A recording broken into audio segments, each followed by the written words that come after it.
Attempting to install MSU hotfixes results in searching for updates on this computer to last forever.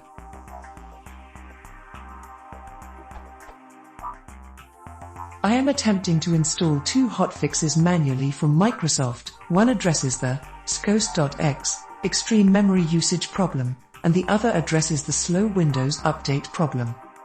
This system is a freshly installed Windows 7, and I have the 2 MSU updates saved locally to my desktop, but it is never actually finding such updates, and therefore never actually installs the 2 fixes. Is there a way to force Windows Update Standalone Installer to just install the single update and not look for all the updates?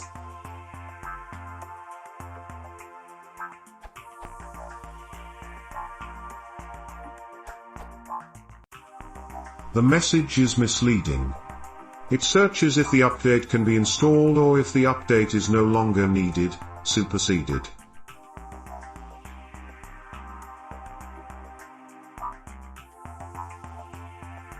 WSA.x, which is used to install MSU updates, is just a wrapper to Windows Update. After Windows Update installed and updated hangs again in a loop to check if updates apply or not, and those checks are useless after an install, and this loop blocks you from installing other MSU updates.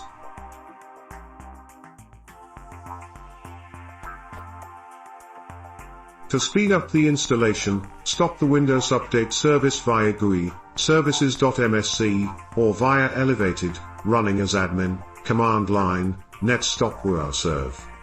Now the loop is stopped and updates install faster. Install the first MSU update, stop Windows Update service again and install the second MSU file. I also created a script within all MSU files in the same folder as the SMD and installs them and stop boot service on its own every time to speed up setup.